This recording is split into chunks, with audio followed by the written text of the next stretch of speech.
Unit 6, Lesson 3, Reasoning about Context with Tape Diagrams, Part 2. I can match equations and tape diagrams that represent the same situation. If I have an equation, I can draw a tape diagram that shows the same relationship. So the first one's asking us to find all the equivalent expressions. So I want to remind you that we did this in 6th grade. It's called the distributive property. And you actually did it in elementary school in a different way. So we're going to take our 7 and our 2 and then our negative 3n. And we're going to call it a negative because we want to keep that minus sign with it. So 2 times 7 is 14.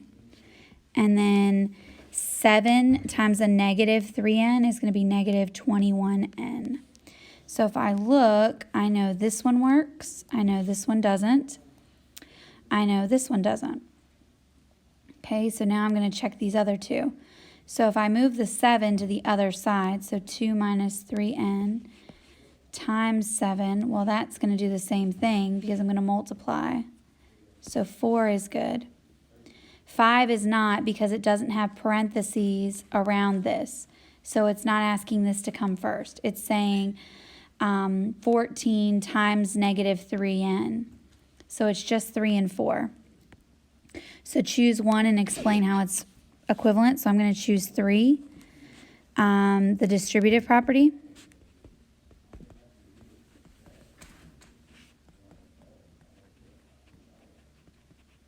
And I can say 7, 2 minus 3n. And I can, 7 times 2 is 14. And 7 times a negative 3 is going to give me a negative 21n. Okay. All right, the next one says drag and drop into the table. So I'm trying to figure out which tape diagrams match each equation. So if I look at it, I see 2x's plus a 5. So 2x plus 5, and that's going to equal 19. Whoa. So you tap, then drag. All right.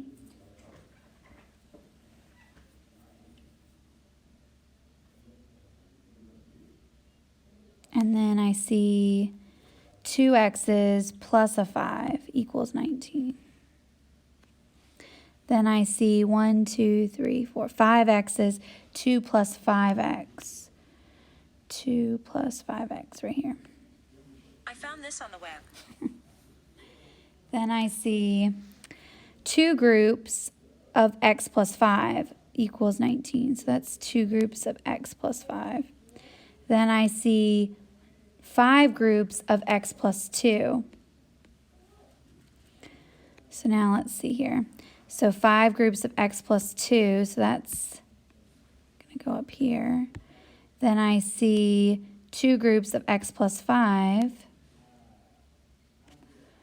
All right, then I see minus 2. So if I was going to move that, that would be the same as adding 2 to both sides. So that would be 19 equals 5x plus 2. So that would be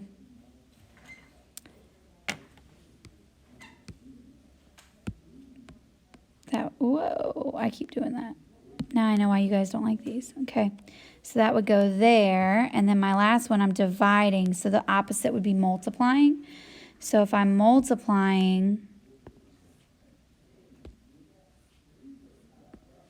by 2, so times 2 on each side, so times 2, so that's the same as 2 groups of x plus 5. So I know this has to go up here. Seems kind of wonky though, doesn't it? Alrighty, for the next one it says draw a tape diagram that matches the equation. So I know that my total is 114.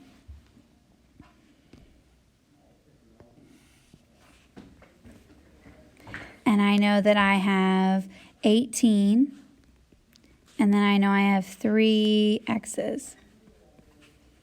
And they don't look divided out equally, but they are, because they all have the same value. So if I wanted to figure out what each x would be, I'm going to have to eliminate that 18 out of there first. So I'm going to take that 18 and I'm going to subtract it off of here. So 114 minus 18 is going to leave me with 96. And I have to split that into 1, 2, 3 groups. So I'm going to divide 96 by 3. So I get 32 is what each X is worth. So that's how I did it using the tape diagram. Now I'm going to use the equation. So I have 114 equals 3x plus 18. So the first thing I did was I took away this 18 on either side. So I'm left with 96. Then I tried to find for 1. So I did my 0 out. So right here is where I'm 0 using my 0 pairs. Now I want to find for 1x. Right now I have 3 x's. So I want to take that 3 and I want to split it into 3 groups. So I'm going to divide by 3. 3 divided by 3 leaves me with 1x. 96 divided by 3 is going to leave me with 32. So either way I do it, I start by zeroing out and then I find for 1x. The next one says 114 is equal to 3 groups of y plus 18. So my 114 goes here, and then I have 3 groups of y plus 18.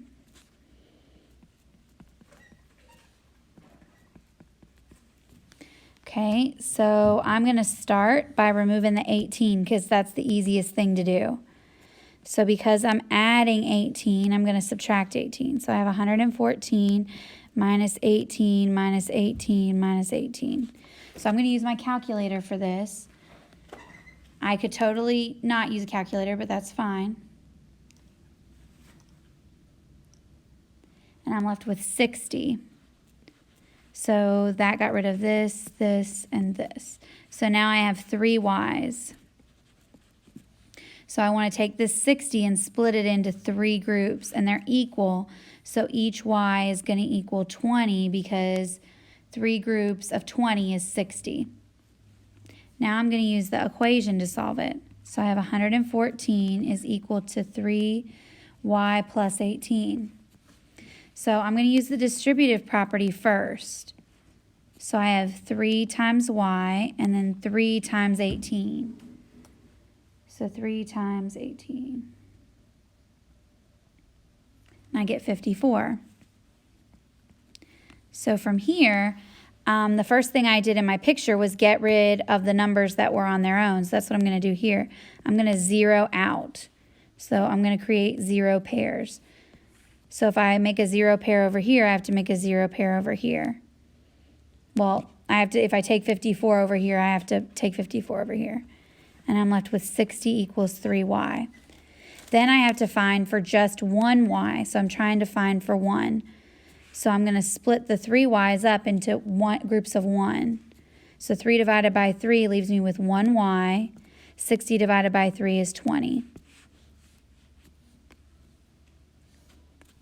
All right, so now I've got draw a tape diagram to match each equation. Same thing. So this one says 5 groups of x plus 1.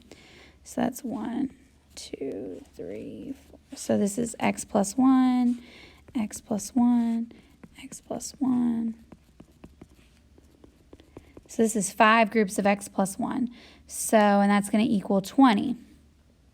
So I'm going to go with 20 minus 1, 2, 3, 4, 5. So 20 minus 5 leaves me with 15. So I got rid of this. And I'm left with 1, 2, 3, 4, 5 x's. So I want to figure out what just 1 x is. So I'm going to split 15 into 5 equal groups. So x equals 3. So let's solve that using the standard equation form. So my equation was 5 parentheses x plus 1 equals 20. So my first step is to use that distributive property. So 5 times x is 5x. 5 times 1 is 5. Then the first thing I did when you think about it was I got rid of all of those 1s. So I'm going to do the same thing. I'm going to use 0 pairs. And because I want to get that x by itself. So I want to create a 0 pair. I'm not going to create a 0 pair out of the 20 because that doesn't have a variable next to it. It doesn't have a letter. So I'm left with 15 equals 5x. Now, if I multiply by 5, the opposite would be to divide by 5 because I want to get just 1x. So right now I have 5 x's. I want for 1x. So x equals 3. The other one says 5x is plus 1. So that's 1, 2, 3, 4, 5. So that's 1, 2, 3, 4, 5. Got one too many lines. And then this section right here is going to be a 1, and that's equal to 20. So I have, I want to get rid of this 1 that's by itself, so minus 1, and I'm left with 19. And that's equal to 5 x's. So I have to split this into 5 equal groups. So I'm going to use my calculator. I could divide it out if I wanted to. And I get 3.8. So each x is going to equal 3.8 because I split it into equal groups. So to solve this problem, I have 5x plus 1 equals 20. So I'm going to zero out first. So I'm going to subtract 1. I'm going to create that 0 pair. And I do it on the side that has the variable or has the x. So this is 0.